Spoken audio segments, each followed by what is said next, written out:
기도하겠습니다. 영원한 사랑으로 우리를 사랑하신 아버지, 우리도 아버지를 사랑합니다. 땅과 세상에 거하는 모든 사람과 피조물들을 사랑하시고 십자가에 흘리신 피로 죄로 오염된 모든 것을 정케하신 것을 찬양합니다.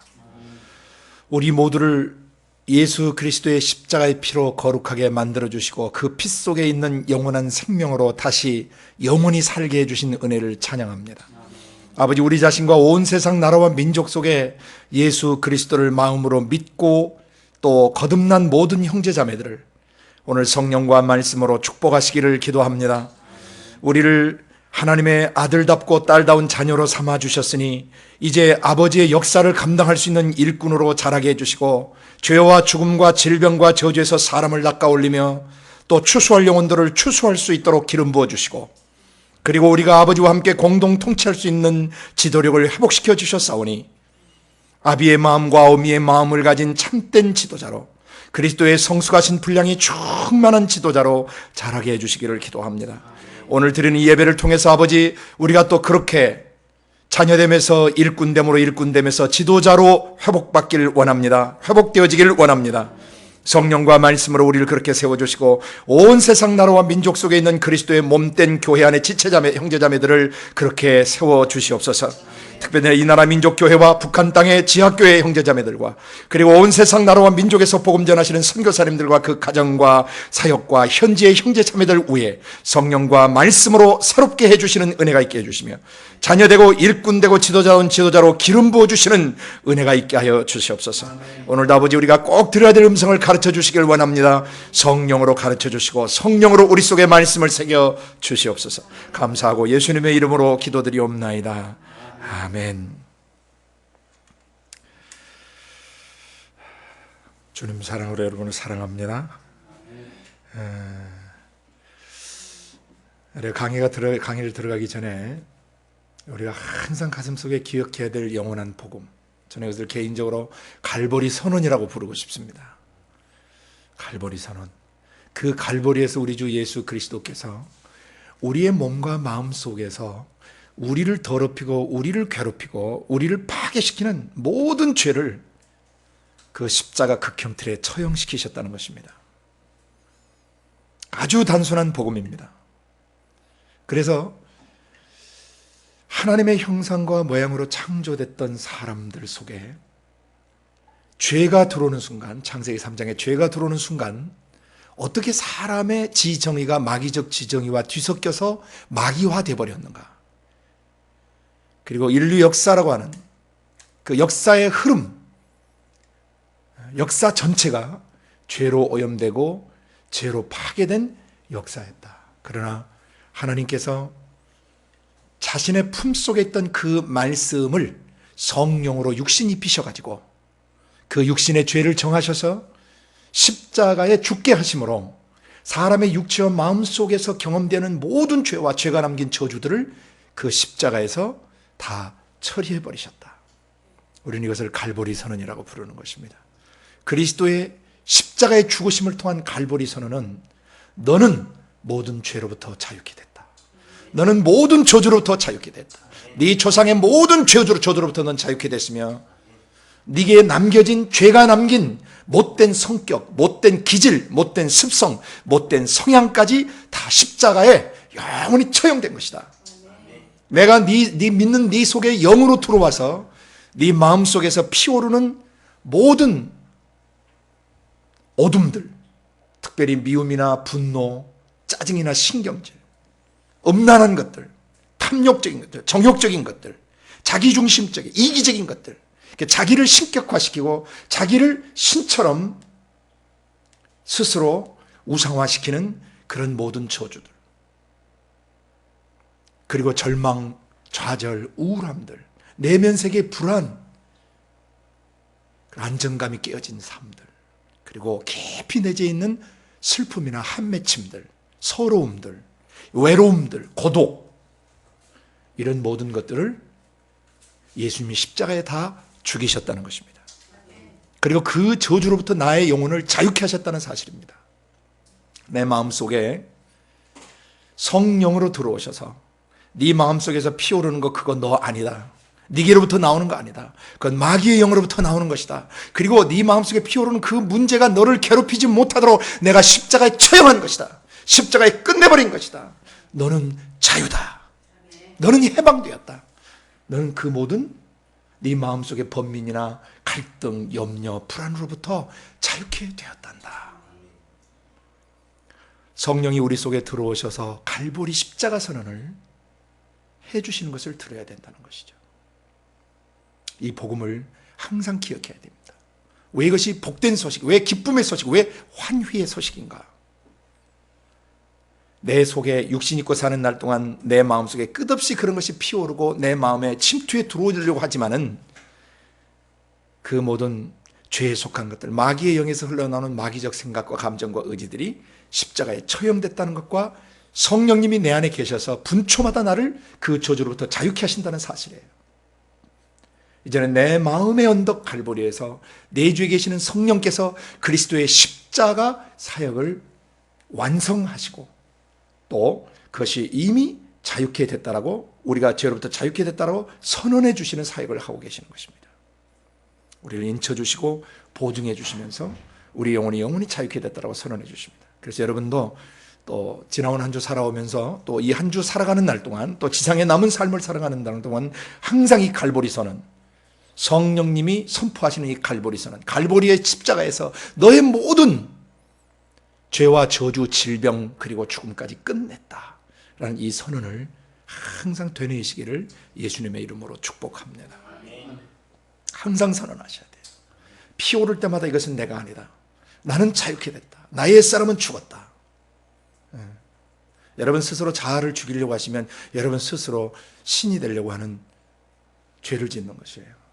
인간은 스스로 절대 자기 속에 있는 생각, 감정, 의지, 죄 문제를 뿌리채 없앨 수가 없어요. 그것은 오직 갈보리 십자가에서 그리스도께서 그리스도의 죽음을 통해서만 그 죄들은 없어질 수 있는 것입니다. 아멘.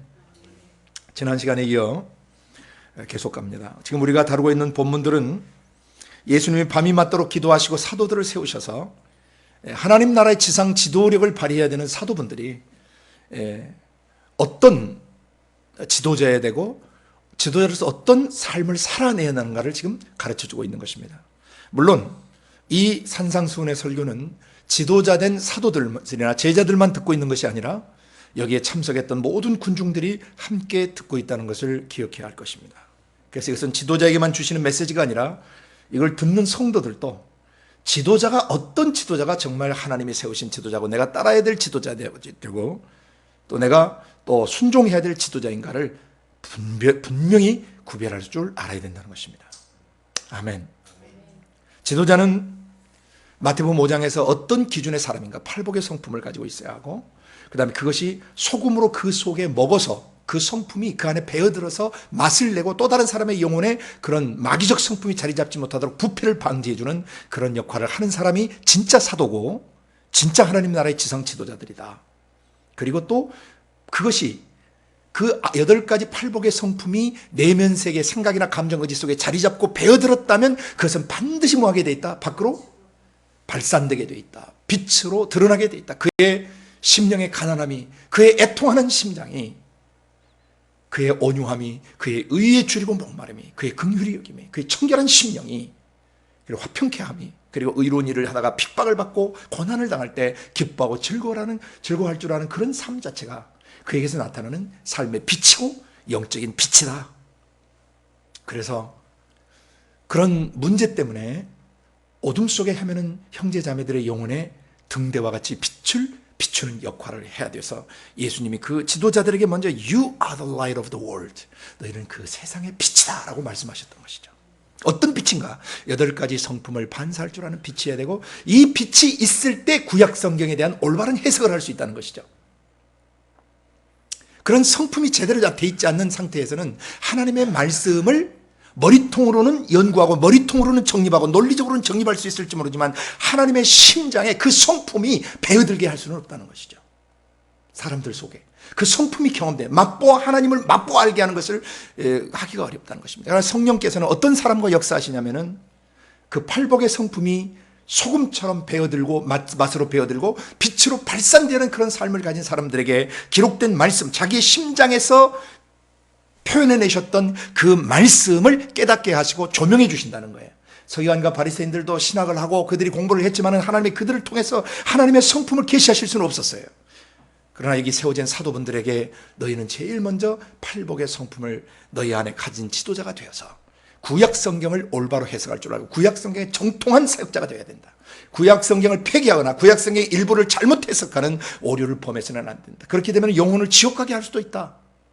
그래서 6가지 내용을 중심으로 서기관과 바리새인들이 잘못 해석했던 성경, 잘못 다뤘던 구약을 예수님이 근본 뿌리부터 올바로 다뤄주는 그런 본을 보이셨습니다. 그러니까 지도자는 바로 이런 성경 말씀, 아버지 심장의 언어를 올바로 분별할 줄 알고 아버지 심장의 그 뜻하신 바를 올바로 대언하고 올바로 가르쳐서 사람들을 예수의 형상으로 만들어낼 줄 알아야 한다. 그런 사람이 지도자다. 타이틀만 갖고 있어서 지도자가 되는 것이 아니다. 반드시 마태복음 5장의 사도적 지도력의 원리를 갖추고 있어야 한다. 그리고 나서 6장에는 4가지 실천사항을, 지도자의 삶의 실천사항을 계시하셨다고 그랬어요. 지도자는 먼저 구제하는 삶을 살 줄 알아야 된다. 그리고 바른 기도를 할 줄 알아야 되고 금식을 할 줄 알아야 되고 또 지난주에 지도자는 먹고 사는 문제에 있어서 올바른 기준을 가지고 살아야 된다. 지도자가 그런 삶을 살 때 그와 함께하는 양들은 자연스럽게 그 삶을 본받아 살아갈 수 있는 것입니다. 오늘 지난 시간에 이어서 계속합니다. 지난 시간에 마태복음 6장 19절부터 34절까지 지도자가 먹고 사는 문제에 대해서 어떤 마음가짐을 가져야 하는가, 지도자의 재정관, 소유물을 어떻게 다뤄야 되는가. 그래서 보물이라는 단어를 지난 시간에 나눴습니다. 너희를 위하여, 지도자 너희 자신을 위하여 또는 그리스도인 성도 너희 자신을 위하여 보물을 땅에 쌓아두지 말고 어디에 쌓아두라? 하늘에 쌓아두라. 너희가 가장 소중하게 여기는 것이 땅에 있는 것이냐 하늘에 있는 것이냐를 분명히 하라 라는 말씀으로 우리가 이해했습니다. 그래서 좀 먹고 동록, 구리에 녹이 슬고 그 다음에 도둑 맞는, 인생을 도둑 맞는 문제에 대해서 지난 시간 나눴습니다. 갉아먹힌, 그리고 녹슬어서 부석부석 다 부서져 나가서 쓸모없는 쇠덩어리가 되는, 쇠가 되는, 그리고 마지막에 젊음과 어린 시절과 청소년기와 장년기에 힘이 있고 영향력이 있던 모든 것들 도둑질을 당하는, 땅에 속해서 그 영혼이 다 강도 맞은 자처럼 살아가게 되는 문제를 지적했습니다. 그래서 보물과 마음과의 관계, 네 보물이 있는 곳에 뭐도 있다? 마음이 있다. 근데 그 마음에서 가장 중요한 것은 뭐냐면 눈의 시각, 그 마음의 시각, 마음의 눈의 그 시각을 주님이 다루셔요. 그 눈이 성하고 눈이 나쁜 문제를 다뤘습니다. 눈이 성하다는 것은 그 눈이 선하다는 뜻이고, 눈이 나쁘다는 얘기는 눈이 악하다는 원문 뜻이라 그랬습니다. 선은 하나님 말씀대로 하는 것이고 악은 하나님 말씀대로 되어지지 않는 것입니다. 히브리에서는 이것을 토브, 선하다 그러고 악라 그럽니다. 그래서 선악은 뭐냐? 선은 하나님 말씀대로 되어지거나 하는 것이에요. 악은 하나님 말씀대로 하지 않는 것을 말합니다. 그러니까 눈이 하나님 말씀하신 대로 바로 보게 되면 온몸이 밝게 되는, 그리스도의 몸 전체가 밝아진단 말이에요. 지도자의 시각이, 재정관이 흐려지면 그 교회는 심각해진다는 것이죠. 지도자의 그 눈, 보물, 어떤 소중히 여기는 그 지도자의 시각이 땅에 속한 것이면 그 교회는 육에 속한 교회가 되어버린다는 것이죠. 그래서 혹시 지도자인 너희들 속에 있는 이 빛, 이미 예수 그리스도의 십자가의 피로 씻겨져서 하나님의 생명의 빛이 너희 안에 들어와 있는데 너희 안에 있는 그 빛이 어둡지 않은지 살펴보도록 해라. 이 말은 너희가 돈 문제, 소유물 문제, 재정 문제에 오염된 것은 없는지 먼저 잘 살펴보도록 해라. 왜? 사람은 두 주인을 섬길 수 없기 때문이다. 두 주인이 뭐냐? 하나님이냐 재물이냐? 하나님이냐 돈 귀신이냐? 맘몬, 돈 귀신이, 귀신 이름이에요. 재물 귀신 이름이에요. 헬라에 맘몬신, 여기서 맘모니즘이 나오죠. 돈을 숭배하는 배금주의나 황금 만능주의, 돈이면 다다. 하나님보다 더 중요한 게 돈인 것이죠. 그래서 이 두 주인 문제는 어떤 걸 중히 여기고 경히 여기는 문제, 또는 어떤 걸 사랑하고 미워하는 문제로 예수님이 설명하셨다 그랬어요.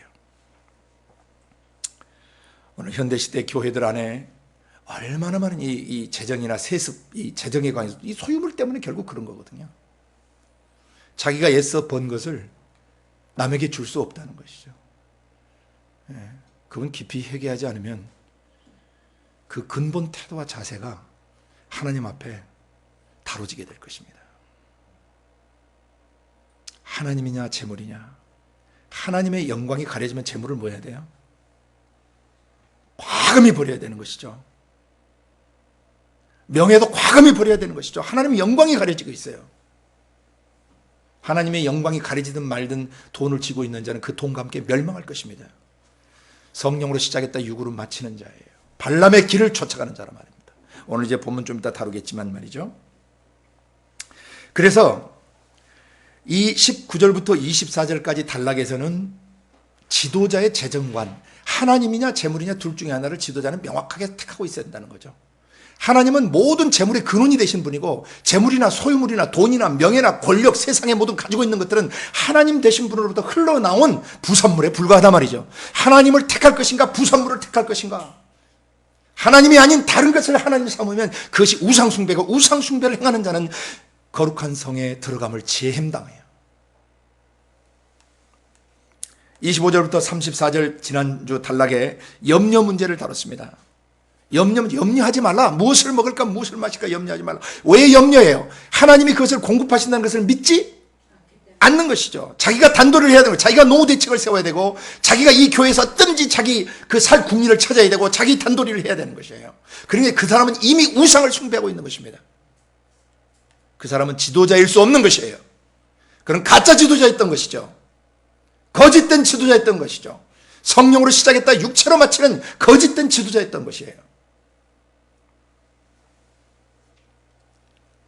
주님은 여기서 뭐라고 지적하셨냐면 먹고 사는 문제 때문에 생계 문제 때문에 노후 문제 때문에 염려하지 말라로 시작해서 염려하지 말라 34절로 끝나요. 그러니까 전체 이 문맥 25절부터 34절까지 전체 하나님이 하시고 싶으신 말씀 뭐냐면 지도자로서 먹고 사는 문제 때문에 염려하지 말라. 생계 문제 때문에 염려하지 말라. 사례비 문제 때문에 염려하지 말라. 교회가 가난해서 사례비를 못 주면 하나님이 다른 데서 주신다 이 말입니다. 힘들고 어려운 사람을 온몸 다해 도와줬는데 차비도 못 받고 아무것도 못 받고 했는데 가서 도와줬어요. 돌아왔어요. 그냥 빈손으로. 그러면 하나님이 채우세요. 가난한 사람이 주지 못한 것은 하나님이 주신다 이 말입니다. 그것이 믿음으로 사는 삶이에요. 그래서 예수님이 여기서 뭘 지적했냐면은 공중의 새, 뜰에 핀 백합화, 공중 나는 새들과 들에 핀 백합꽃 백합화를 보라. 너희가 이것들과 비교할 수 있겠느냐? 너희는 내 아들이고 내 딸들이다.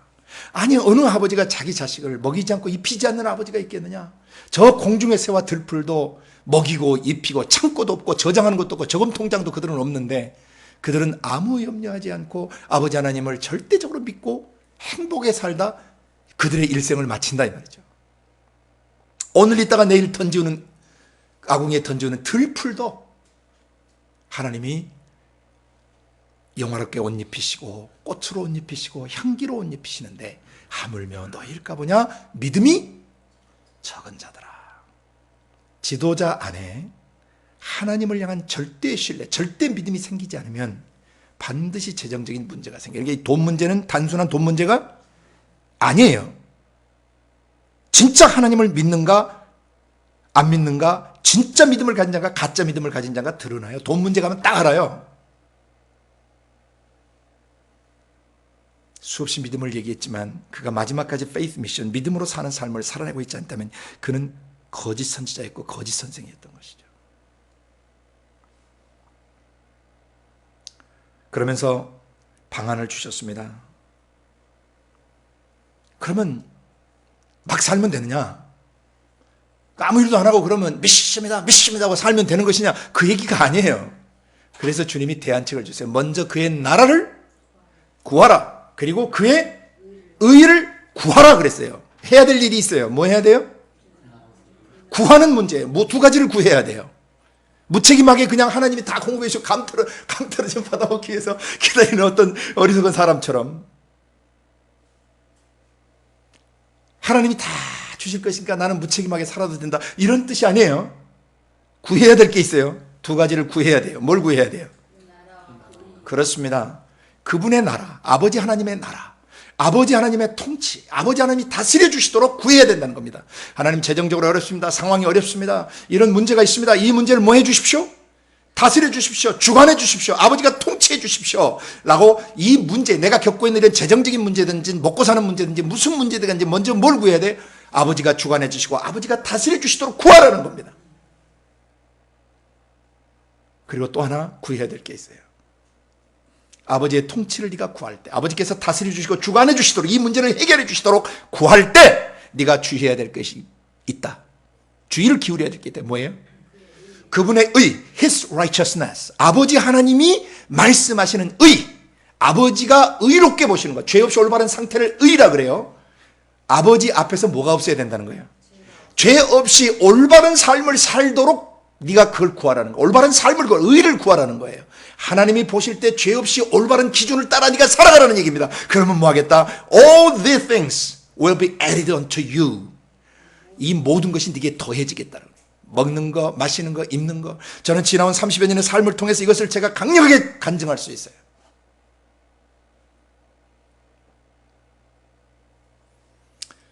처음 초창기 어느 선교 기간에 잠깐 일할 때 몇 개월 월급을 받아본 적이 있어요. 그래도 안 받을 월급을 반납하러 갔더니 당신이 이러시면 다른 사람이 곤란합니다. 우리 교회와 아주 깊이 연관이 돼 있는 그런 기관에서 제가 일한 적이 몇 개월 있었어요.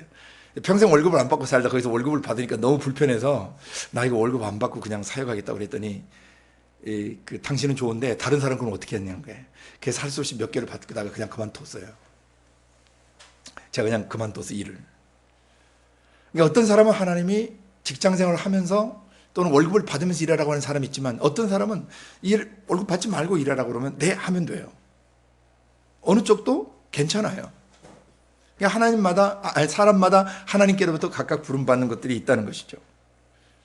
그래서 지도자로서 뭘 먹고 뭘 마시고 어떻게 살아야 되는가. 우리 교회를 어디서 이 건물을 얻어가지고 어디서 예배를 드리고 어디서 우리가 살고 어떻게 생계를 유지하고 사례비는 어떻게 할지 이런 거 염려하지 말라는 것입니다. 그런 것은 이방인들 곧 하나님 나라에 속하지 않는 나라 밖에 이방인들이 구하는 것입니다. 하나님 나라에 속하지 않는 사람들은 하나님이 없기 때문에 뭐 해야 돼요?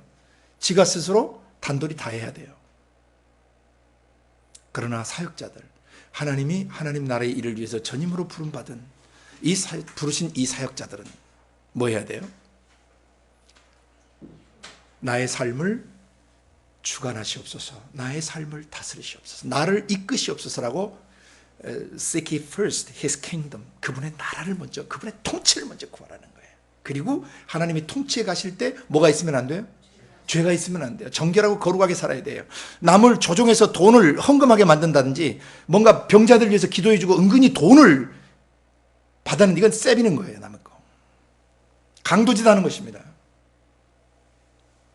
사람이 자연스럽게 감동이 돼서 헌금하지 않는 거, 강요해서 뭔가 분위기를 조성해서 돈 뺏는 것은 이게 강도짓하는 것이에요. 성도들한테 헌금 내게 하려고 몸부림치지 말고 성도들이 하나님 아버지를 인격적으로 감동적으로 만날 수 있도록 도와주면 알아서 내 알아서 초대교회 성도들처럼 집 팔고 논 팔고 다 해서 하나님 나라에 쓰도록 자기 전 존재와 재산 전체를 사도들의 발 앞에 갖다 놓는 역사를 하나님 보여주셨잖아요. 왜? 그들이 성령의 감동이 돼서 그래요. 그리고 말씀하셨어요. 그렇기 때문에 너희들은 내일 일 곧 장래일 노후에 대해서 염려하지 말아라. 염려하지 말아라.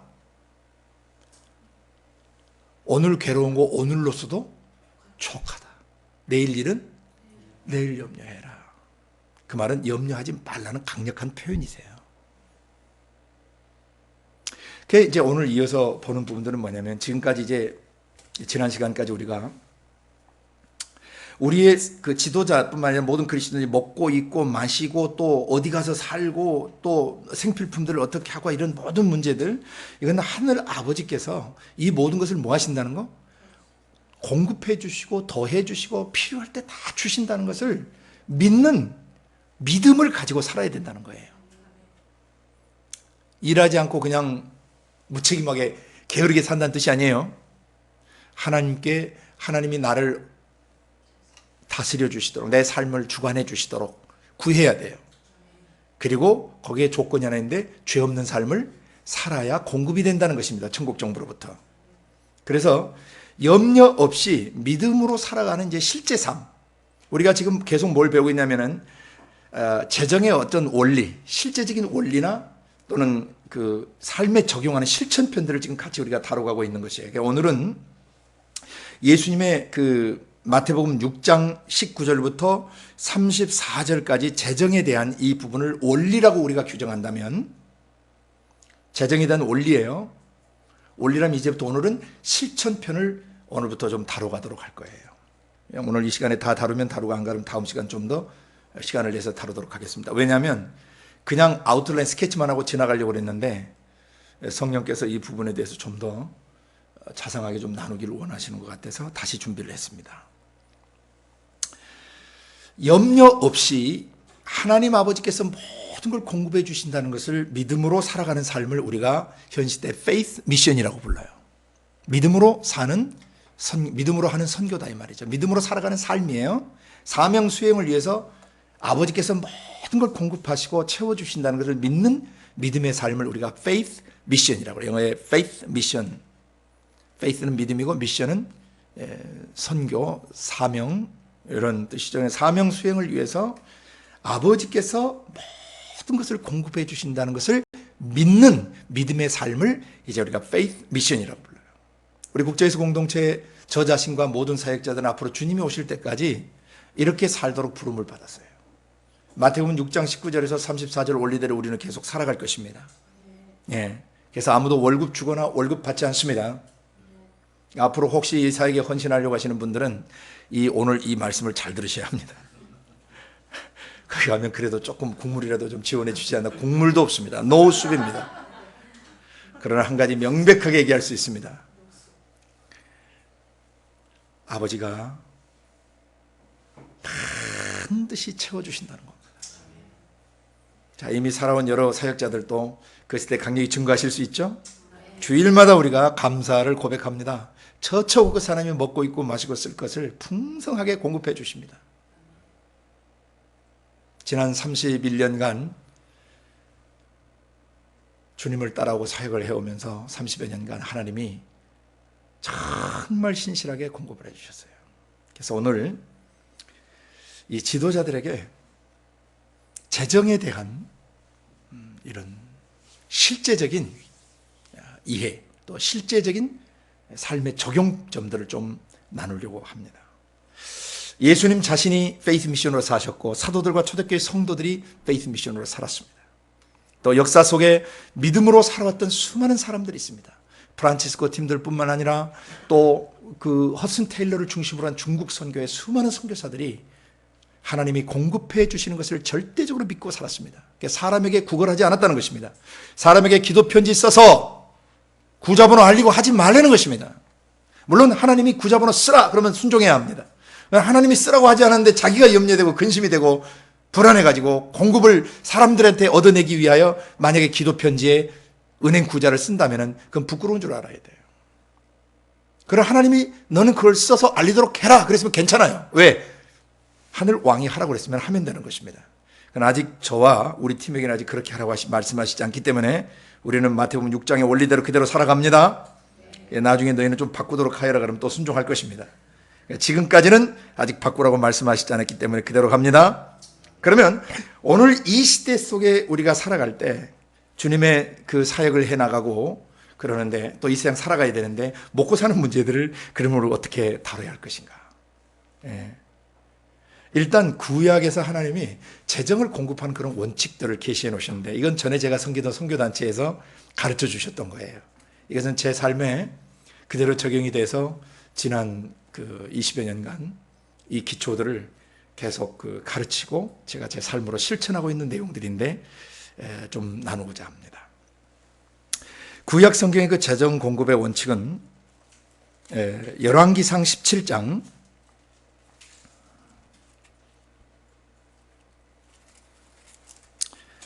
1절부터 7절까지 한 단락하고 또 8절부터 16절까지 두 개의 단락이 있습니다.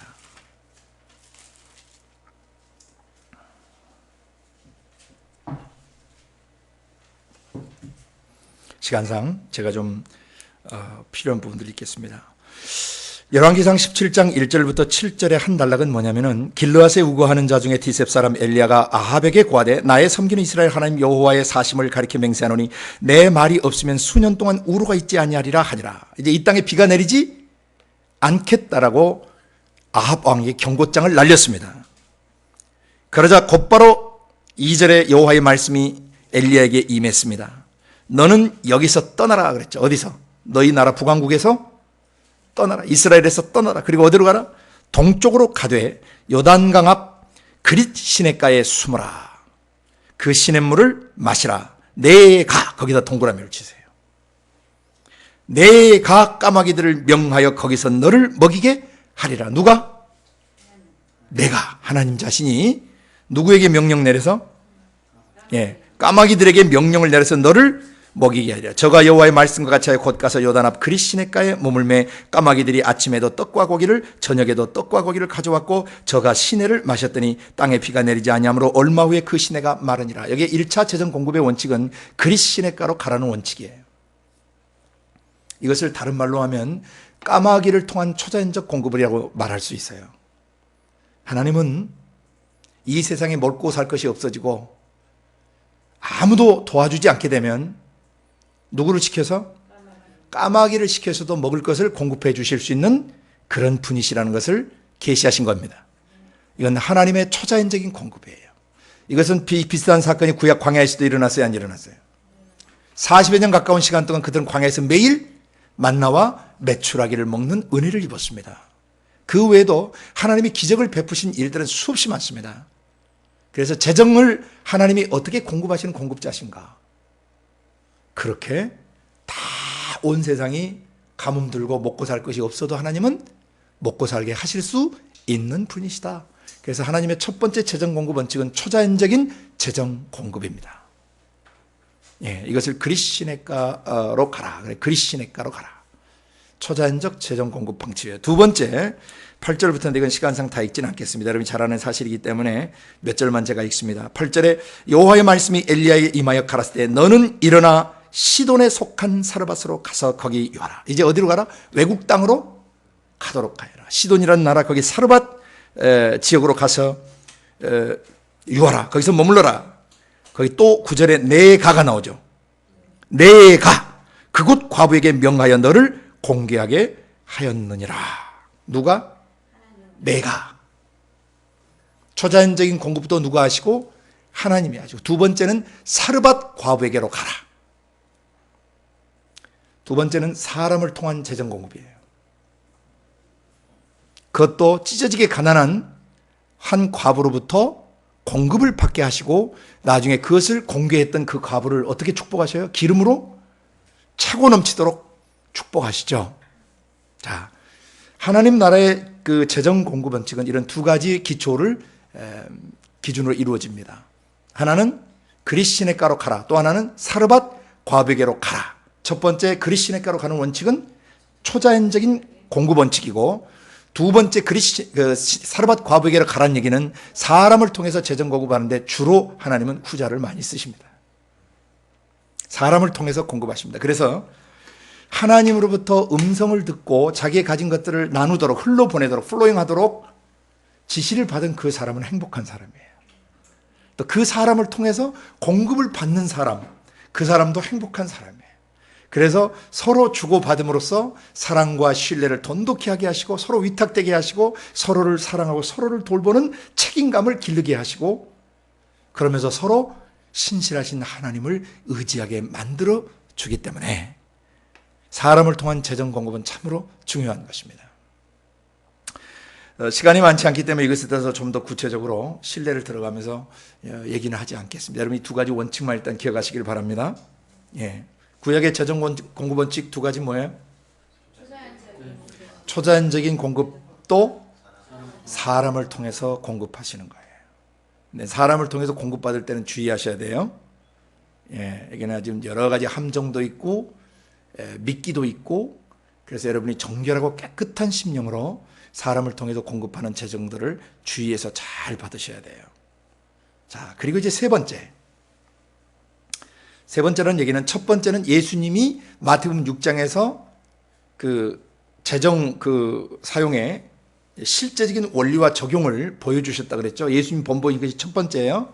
그 다음에 두 번째는 구약 성경을 통해서 계시하신 것. 세 번째는 이제 신약 성경을 통해서 몇 군데를 보는데 이제 어떻게 재정들을 구체적으로 바로 사용해야 되는가. 그리고 재정 사용의 바른 원칙들과 지도자들이 가지고 있어야 될 재정 사용이나 이런 것에 관한 올바른 지침들을 우리가 복합적으로 몇 개를 신약성경에서 보게 될 것입니다. 고린도후서 8장과 9장을 펴시길 바랍니다.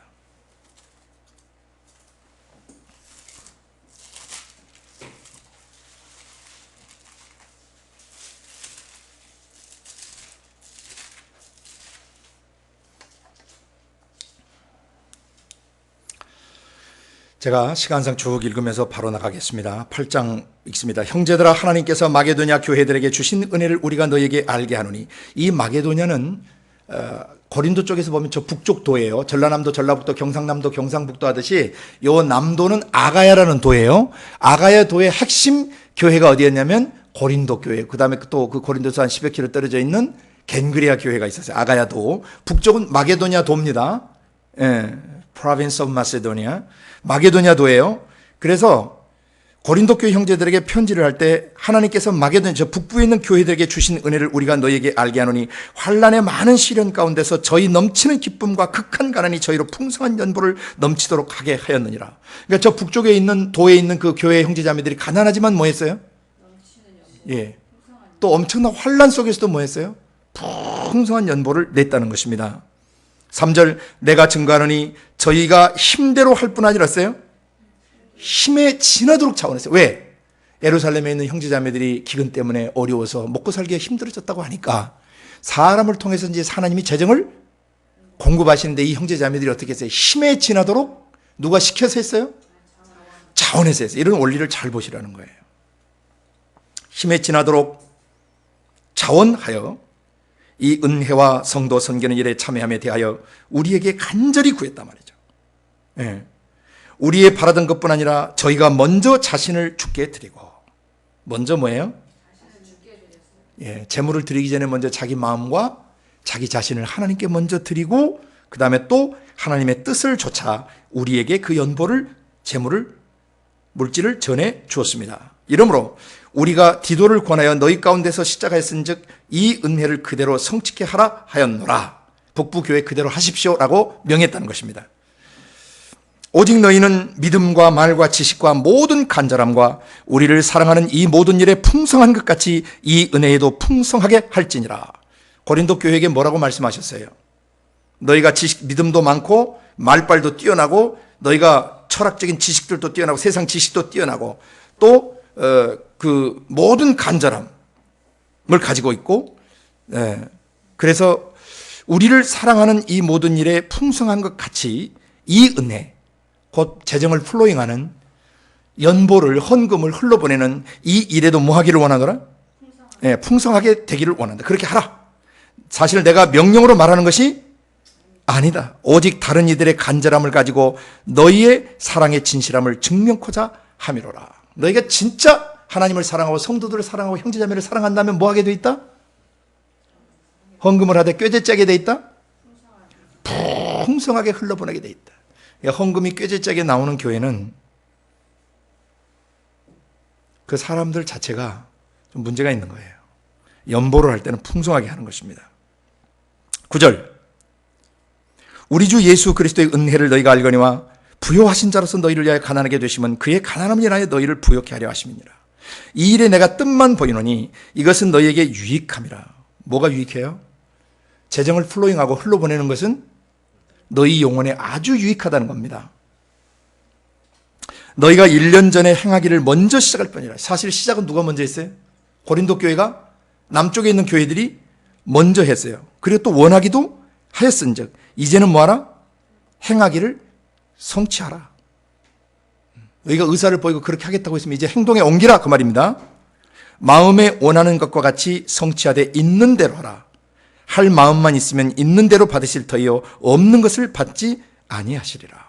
이는 다른 사람들은 평안하게 하고 너희는 공곡케 하려 하는 것이 아니고 평균케 하려 함이니 이제 너희의 유효한 것으로 저희의 부족한 것을 보충하면 후에 저희의 유효한 것으로 너희의 부족한 것을 보충하여 평균하게 하려 함이라.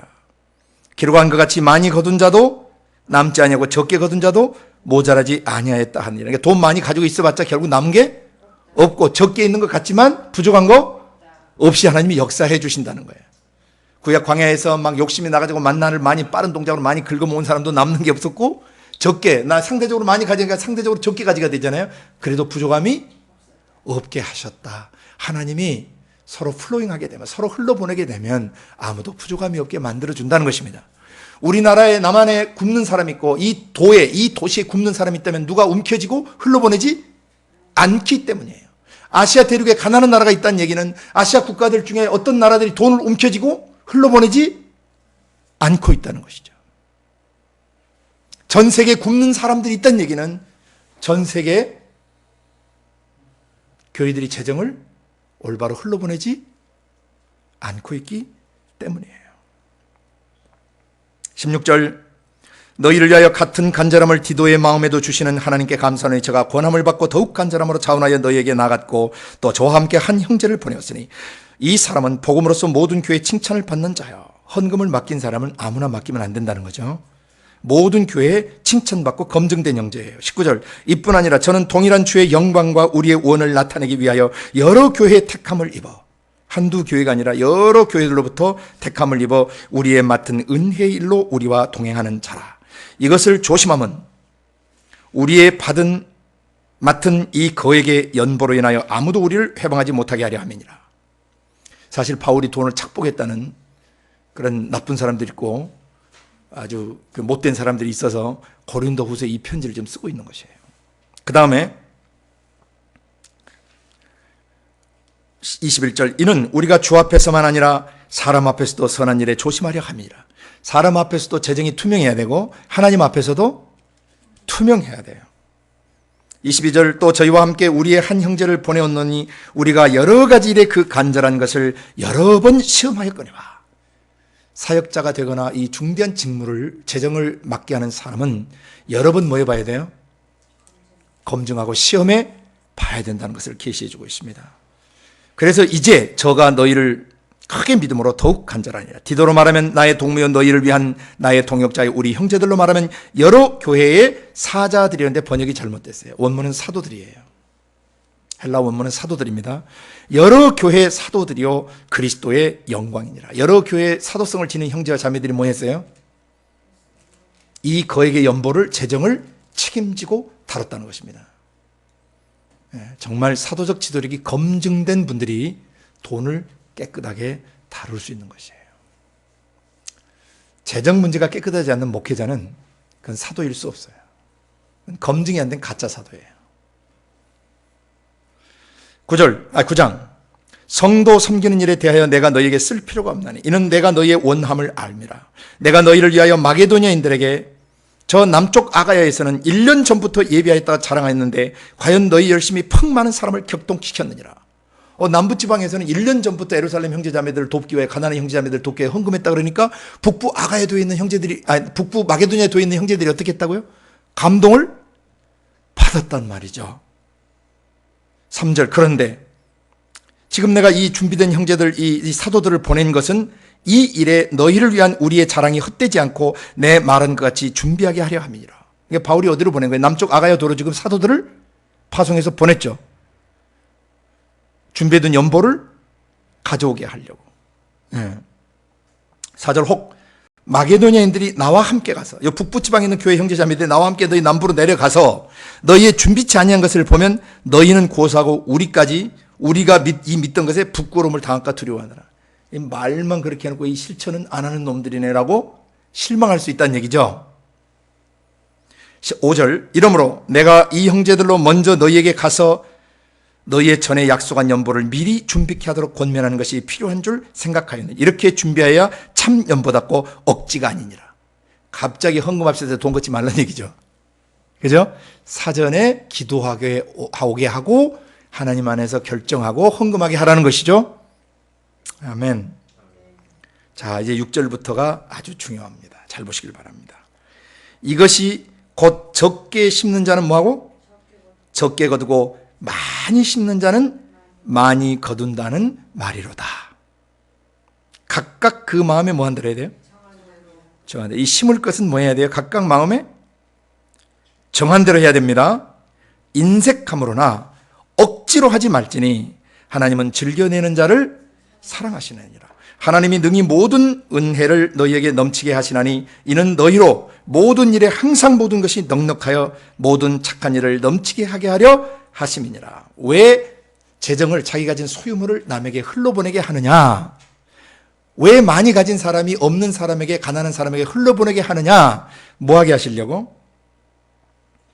너희로 모든 일에 항상 모든 것이 넉넉하게 하고 모든 선한 일, 모든 착한 일이라 그러는데 하나님이 말씀하신 대로 그 삶을 살아내는 일을 넘치게 하게 해주려고 너희 가진 소유물을 흘러보내게 하는 것이다. 심게 하는 것이다. 아멘?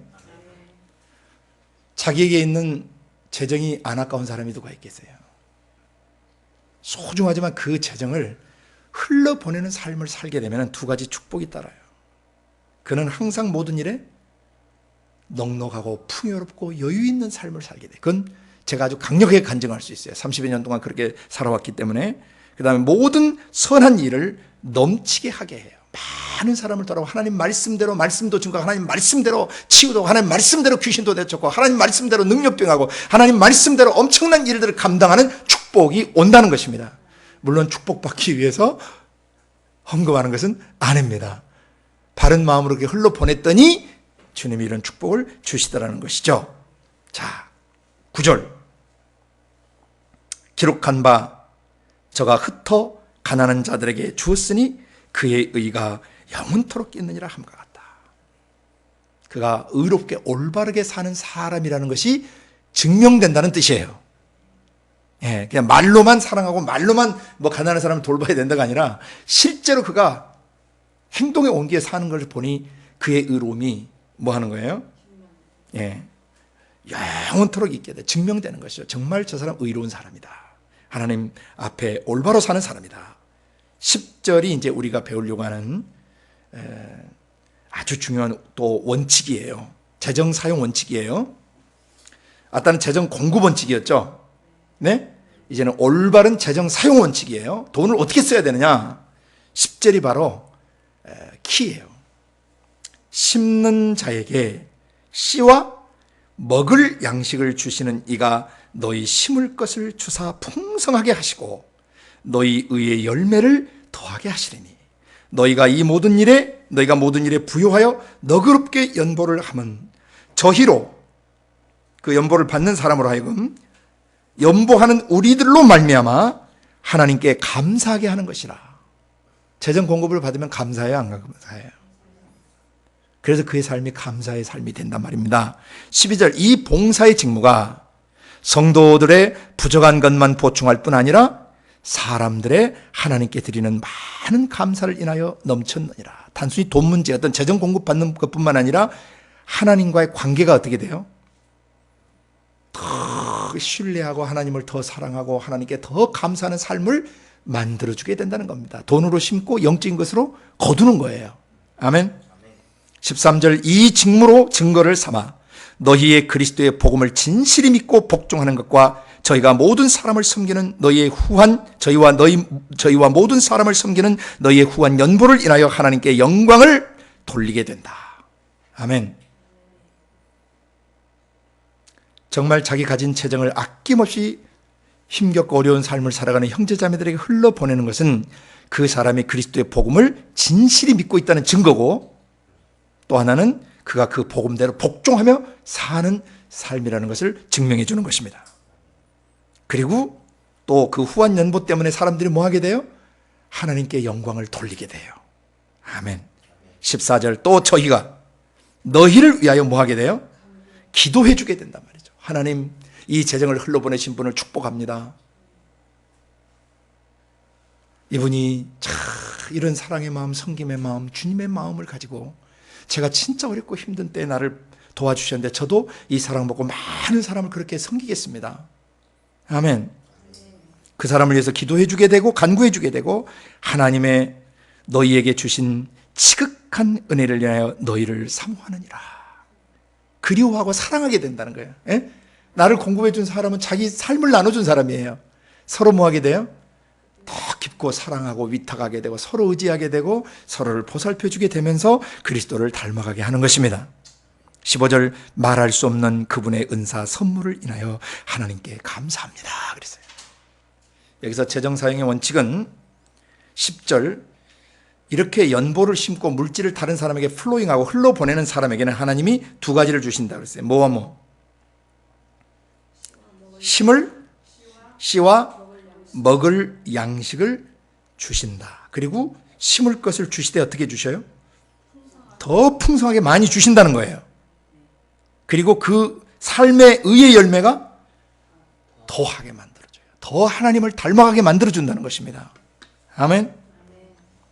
자, 그럼 여기서 보십시오. 오늘 재정 사용의 가장 중요한 원칙 중에 하나는 심을 씨와 먹을 양식을 분별하는 것입니다. 구별하는 것입니다. 10의 1조는 심을 씨가 아닙니다. 그것은 우리의 심을 씨가 아니고 하나님의 심을 씨예요.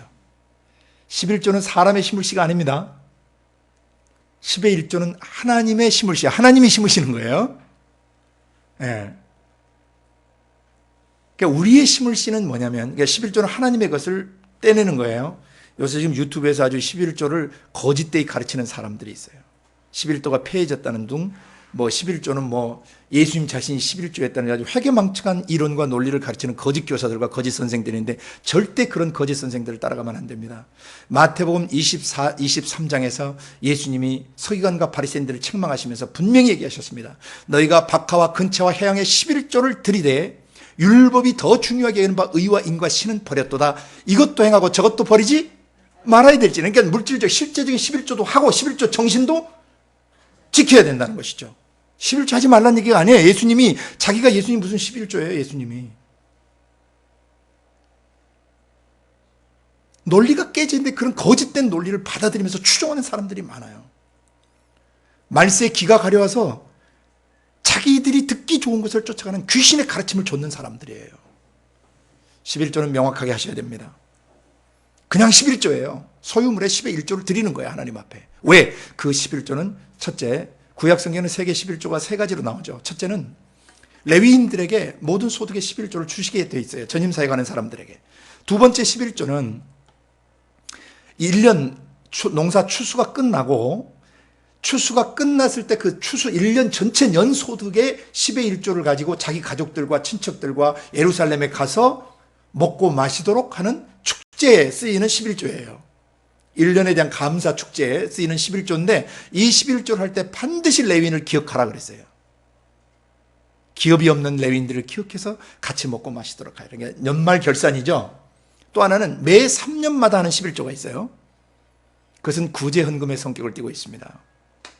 매 3년 농사를 지어서 매 3년 토지 소산의 11조. 그러니까 3년에 한 번씩 전국적인 11조를 하게 하시는 제도가 있어요. 첫 번째 11조는 그냥 매 순간에 해야 돼요. 생길 때마다. 세 번째 11조는 3년마다 한 번씩 하는데 이 11조는 뭐예요? 네 가지 부류의 사람들에게 써야 돼요. 레위인을 위해서 써야 되고 그 지역에 와 있는 타국인, 나그네 된, 와서 직장도 못 얻고 생계 유지가 어려운 아주 빈민들, 어려운 사람들을 위해 써야 되고 그 다음에 고아들을 위하여, 그 다음에 과부들을 위하여 이 네 부류의 사람들이 먹고 사는 일에 있어서 부족함이 없도록 채워주는 11조예요. 구제 헌금의 성격을 띤 11조였습니다. 이 11조는 우리가 지금도 이제 해야 되는데 신약 성경에서는 그 모든 것을 갖다가 11조는 11조대로 하게 하시고 그 다음에 심을 씨와 먹을 양식이라는 것을 사도들을 통해서 성령님이 계시하셨어요. 이게 뭐냐? 예를 들어서 내게 지금 100만 원이 들어왔어요. 100만 원이 들어왔으면 제일 처음에 10의 1조를 떼야 되죠. 이 11조는 전임 사역하는 사람들에게 줘야 돼요. 예. 근데 일부 교회에서 자기 교회에 11조 재정들이 흘러 넘치는데도 저 농촌의 가난한 사역자들이나 생계가 유지가 곤란한 근처 교회에 그 전도사님들이나 목사님들이나 개척한 분들에게 그 재정을 나누고 있지 않다면 죄를 짓는 것입니다. 그 11조는 이스라엘 12지파가 그 지파 성내에 살고 있는 전임 사역자들을 뭐하기 위해서 공급하기 위해서 하나님이 마련하신 제도예요. 서울이면 서울, 수도권이면 수도권, 경기도면 경기도, 전라남도면 전라남도, 경상남도면 경상남도, 그 지역에 있는 전임 사역자들 중에 생계 유지가 어려운 사람들을 반드시 11조를 가지고 도와줘야 합니다. 한 교회가 11조를 착복하는 것은 죄를 짓는 것입니다. 그 11조를 다른 용도에 쓰는 교회도 죄를 짓는 것입니다. 그 11조는 레위인들에게 드리게 돼. 오늘날 레위인들은 전임 사역을 하는 사역자들을 말합니다. 그래서 한 도시나 수도권 내에 가난한 교회, 가난한 목회자들, 농촌 지역에 있는 가난한 목회자들에게 반드시 11조를 흘러보내야만 죄를 짓지 않는 것입니다. 그 11조를 떼먹기 시작하면, 올바른 11조를 올바로 쓰지 않게 되면 말라기 3장, 말라기에서 주님이 경고하셨던 것처럼 나라 전체가 멸망하게 되는 것입니다. 돈 가지고 문제를 일으킨 그 큰 대형 교회들은 전부 다 11조를 올바로 쓰지 않기 때문에 그런 문제들이 생기는 것입니다. 저주가 임하는 것이죠. 돈 때문에. 집안 망하고 자식들 망하고 자기 망하는 것이에요. 교인들 그리고 재정 문제에 심각한 문제들이 생겨요. 지금 11조를 다루는 시간이 아니기 때문에 넘어갑니다. 11조는 그렇게 하고, 심을 씨는 뭐냐면 100만 원 중에서 인색함이나 억지로 떼면 안 되고 각각 자기 마음에 뭐 해야 돼요? 정해야 된다고 그랬어요. 나는 10의 1조를 또 떼겠다. 제2의 11조를 떼겠다면 11조를 떼면 되고, 나는 매월 수입이 200만 원인데 나는 항상 20만 원을 따로 떼서 다른 사람을 쓰겠다. 심을 씨를 삼겠다. 나는 매월 30만 원을 떼겠다. 나는 5만 원을 매월 떼겠다. 나는 어려우니까 한 달에 10,000원씩만 떼서 이 많은 적은 돈이라도 나는 심겠다. 다른 사람에게. 각각 자기 마음에 정한 대로 하면 되는데, 저 같은 경우는 아주 오래전에 벌써 20몇 년이 됐는데 어떻게 했냐면은 10의 1조를 뗀 다음에 그 없는 살림에 10의 1조를 다시 뗐어요. 저는 10의 1조를 다시 떼가지고, 그냥 그때 저한테 들어온 돈이 한 10만 원 정도 됐는데, 그때 제가 간사 공동생활비 5만 원을 내고 나면 5만 원이 남아요. 그러면 10만 원 전체에서 11조 떼면 9만 원이에요. 그리고 나서 11조를 제가 더 뗐어요. 그러니까 11조 만 원하고 제가 심을 씨로 뗀 10의 1이 또 있어요. 그게 또 만 원이죠. 그래서 11조는 그냥 교회에 드리고, 그 심을 씨를 가지고 제가 뭐 했냐면 5천 원은 선교헌금을 하고 5천 원은 다른 사람을 돕는데, 구제라든지 돕는 데 쓰도록 했어요. 출발이 그랬어요. 80년대, 1980년대 제가 그렇게 출발을 했어요.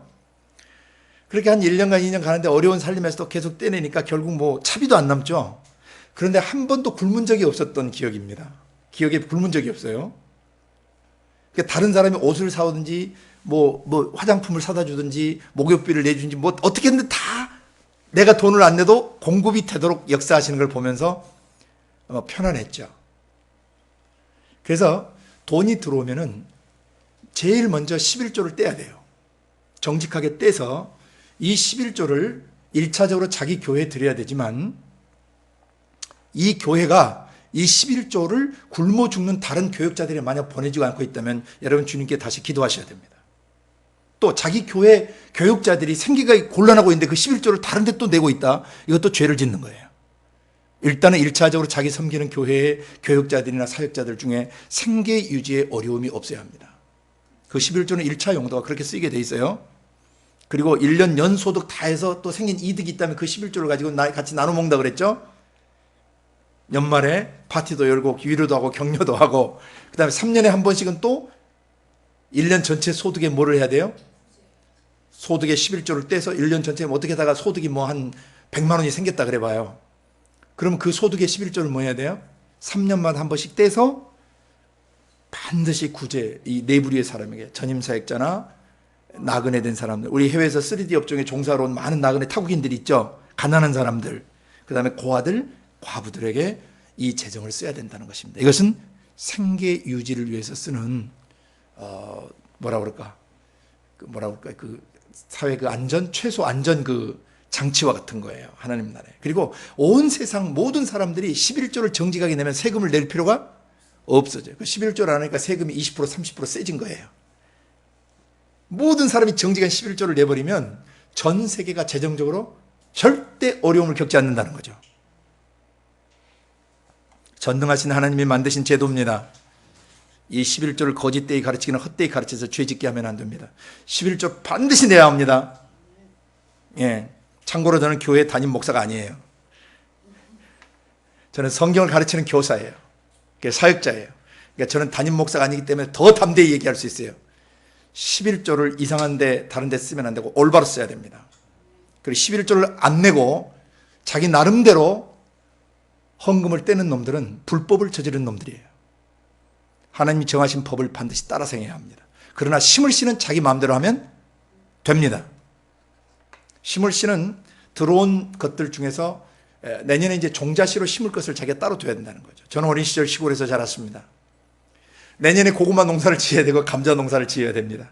그럼 아버지께서 제일 좋은 고구마, 제일 좋은 감자를 사과 개짝 같은데, 통풍이 되는 사과 개짝에다 담거나 아니면 가마니 같은데 이걸 담아서 방 운목에, 옛날 시골에서 아궁이 불을 때니까 방 맨 운목 추운 곳에 거기다가 이것을 겨울 내내 보관합니다. 내년에 그걸 잘라서 심어야 되거든요.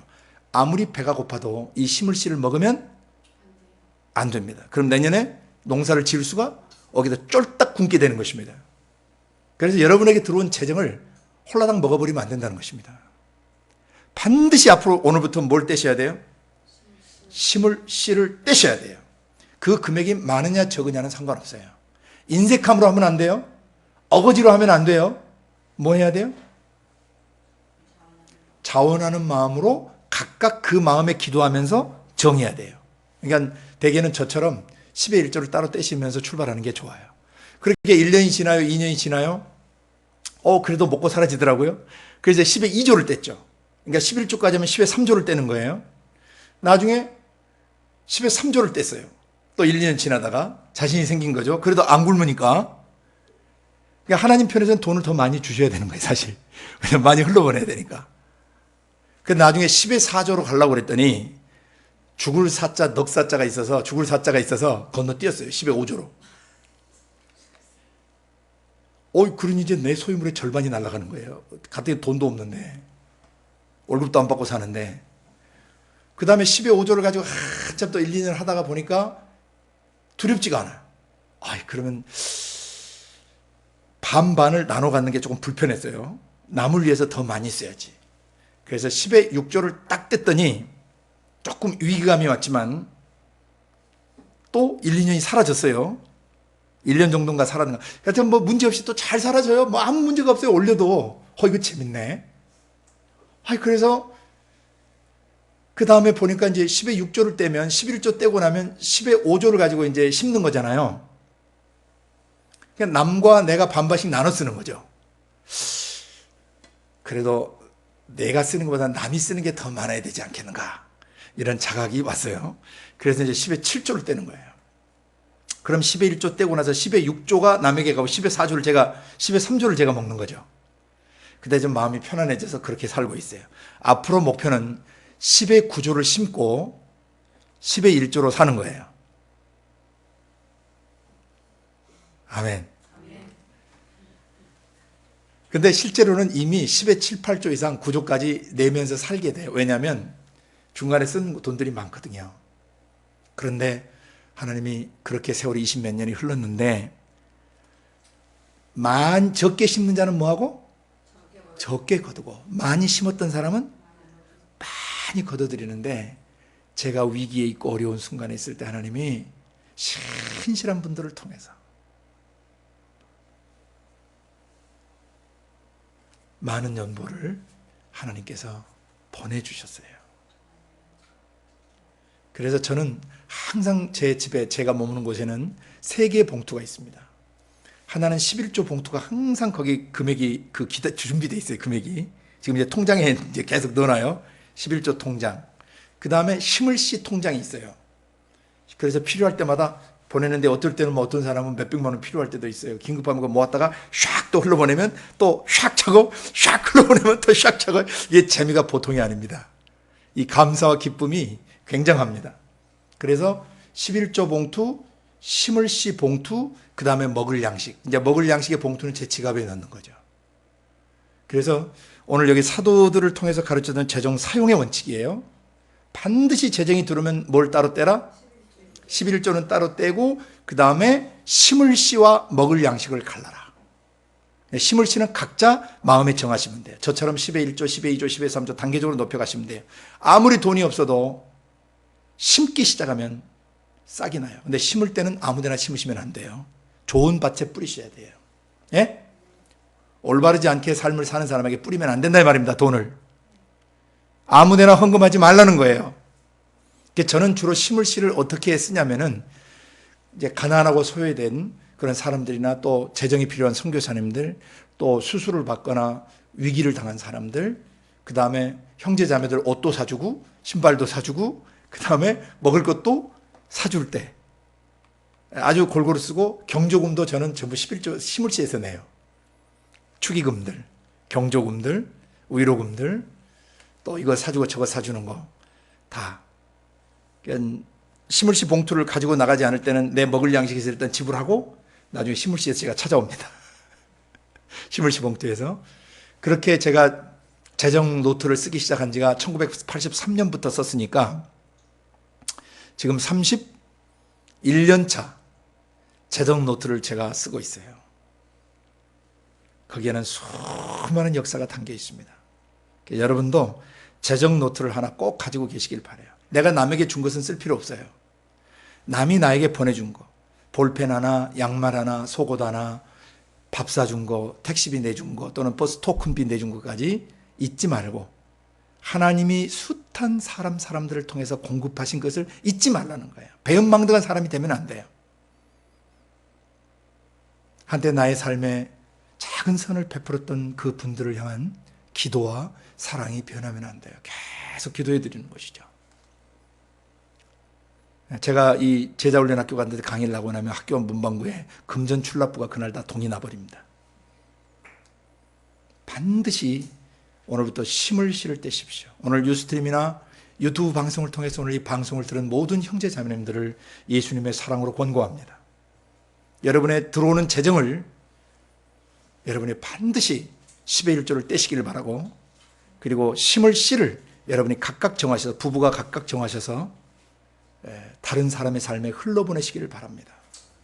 오늘은 시간이 많이 돼서 재정사용의 실제원이 심을 씨와 먹을 양식까지만 다루고 다음 시간에 좀 더 실천적인 부분을 다루도록 하겠습니다.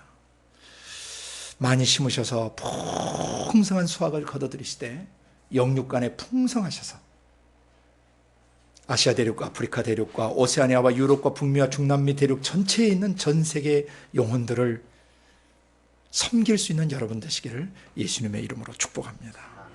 기도하겠습니다.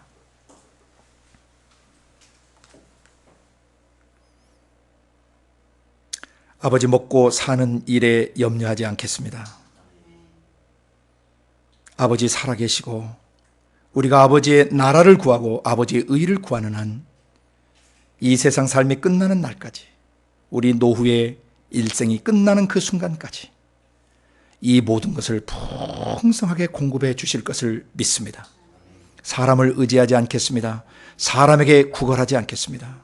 초자연적으로도 공급하시고 사람을 통해서 공급하실 때 극한 겸손으로 받게 하시고 감사의 표현을 잊지 않는 삶을 살아내게 하여 주시옵소서.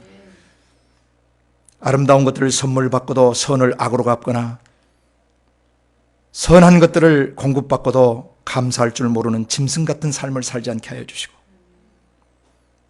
베풀어준 작은 선, 작은 사랑, 작은 섬김을 소중하게 여기는 하나님의 아들답고 딸다운 그런 삶을 살게 도와 주시옵소서. 일평생 들어오는 재정들의 10의 1조를 정직하게 떼서 하나님께 드리게 하시고, 11조를 뗀 나머지 들어온 재정 중에 심을 씨와 먹을 양식을 정확하게 분별해서 내년을 위하여 남은 일생을 위하여 심을 줄 아는 지혜로운 사람이 되게 하여 주옵소서.